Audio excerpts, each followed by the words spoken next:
Oh my gulay, mga Lods, na meron tayong exciting na naman na nangyayari sa Kongreso. Pakinggan natin to. With an amount of 40 million pesos. And all of that with a total of 355 million pesos, Your Honor. This is supposedly the allocation of which political personality? Senator Jinggoy Ejercito Estrada po, Your Honor. Holy moly! Oh no!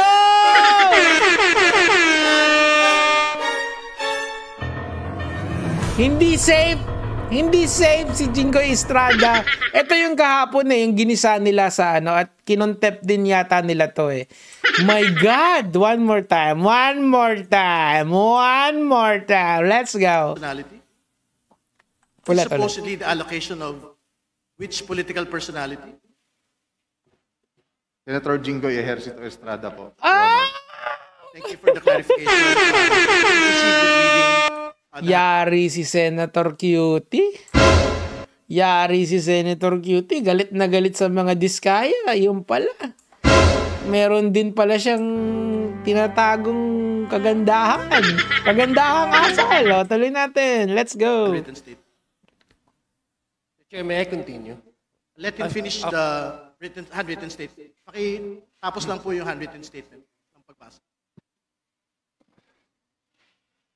Nagbaba po si Senator Jinggoy at ang kanyang SOP dito ay 30%. Oh my God. As per our District Engineer Henry Alcantara. Oh my God. Tuloy mo ba? Dineliver Ano pa? ito nung lumabas ang mga item na to sa GAA. Sarap. Mga driver namin sa DPWH Bulacan First ang nag-deliver sa kausap nila. Si Christian Santiago at saka si Andre Balatbat. Oh my God. Galing din ito sa utos ni D. Alcantara. Oh my God. Ano kaya kung ano lang kasi naging issue kahapon yung yung pangalan nila sa casino. Ano kayang kung kilala kaya ni Jinggoy si Jose Pidal? Deep cut. Tuloy natin. Noong 2023 naman, naglabas ng 600 million si Senator Joel Villanueva. Ang SOP nito ay 30% din. May mapapaikot na naman sa podium, mga Lods. May mapapaikot na naman ang performative fail ng Senado. Laglaga na. Tuloy natin. If I'm not mistaken, sorry. Pwede kong sabihin ko po kung anong mga projects to, mga line item din. Please proceed with disclosing the line items so the nation may able to tie the line item to the political personality involved. Grabe. First, rehabilitation of flood control structure along Balagtas River, Barangay Panginay, Tuwawa, Phase 3, Balagtas, Bulacan, with an amount of 75 million pesos. Construction of Bukawe River Flood Mitigation Structure, Station 12, plus 589 to Station 12, plus 739, at Barangay Bambang, Bukawe, Bulacan, with an amount of 75 million pesos. Paldo! Construction of Bukawe River Flood Mitigation Structure at Station 4, plus 204 to Station 4, plus 354, at Barangay Turo, Bukawe, Bulacan, with an amount of 75 million pesos. Construction of Bukawe River Flood Mitigation Structure at Station 3, plus 036 to Station 3, plus 236 at Barangay Kaingin, Bukawe, Bulacan. Construction of, this also has an amount of 75 million pesos. Grabe. Number 5, construction of Bukawe River Flood Mitigation Structure, Station 5 plus 466 to Station 5 plus 667 at Barangay Bunlo, Bukawe, Bulacan, with also an amount of 75 million pesos. Construction of Balagtas River Flood Mitigation Structure at Station 3 plus 533 to Station 3 plus 683 at Barangay Santol, Balagtas, Bulacan, with an amount of 75 million pesos also.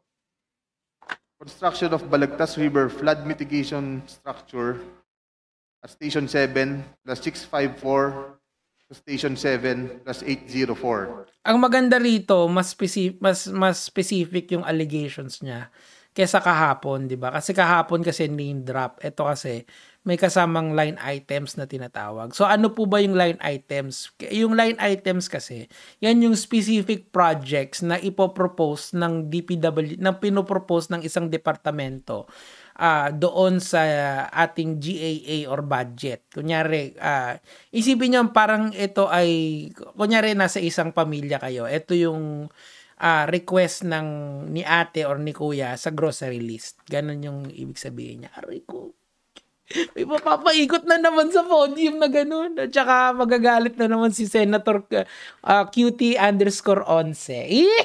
+1. Taloy. At Barangay Dalig, Balagtas, Bulacan. Also with an amount of 75 million pesos. And last is the construction of Balagtas River flood mitigation structure at Station 14 plus 124 to Station 14 to 200 plus 274 at Barangay San Juan, Balagtas, Bulacan. Also with an amount of 75 million pesos. And all in all with a total of 600 million pesos. Can you state again for the record the total amount and that this is the projects for which particular political personality? 600 million pesos last 2023 from Senator Joel Villanueva. Thank you. Please proceed with your handwritten statement. Ikot! At ang SOP nito ay 30% din. Grabe. Binigay din ito nung lumabas sa GAA at i-deliver sa bahay niya sa Bukawi ni D. Alcantara at dating hepe ng aming construction si Engineer JP Mendoza. Grabe. Si D. Alcantara namin ang masasabing chief implementor. Siya po ang kumakausap sa lahat ng politiko na involved dito. At least 3% po siya sa lahat ng projects na dumadaan sa opisina namin. Sarap. At pinapasabi pa nga sa amin sa mga kontraktor na kung gusto nyong magkaroon ng maraming projects sa susunod, ay magbigay kayo ng additional na 2% sa kanya. Parang finder's fee daw. Si D.E. Henry Alcantara po ang usually nagde-deliver sa mga politiko at kay Yusek Robert Bernardo po. Pasensya na po, ito pa lang po ang aking mga masasabi sa ngayon.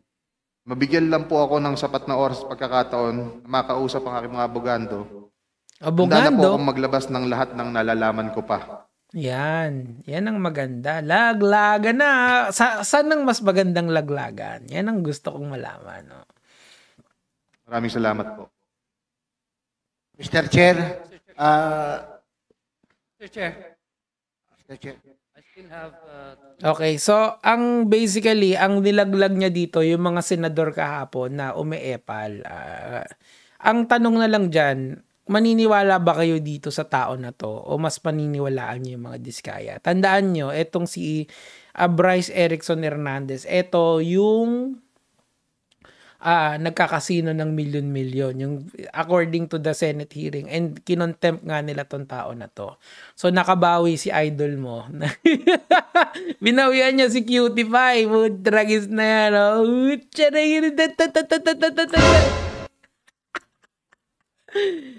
Well, okay, ako naman, may chismis din kasi ko eh.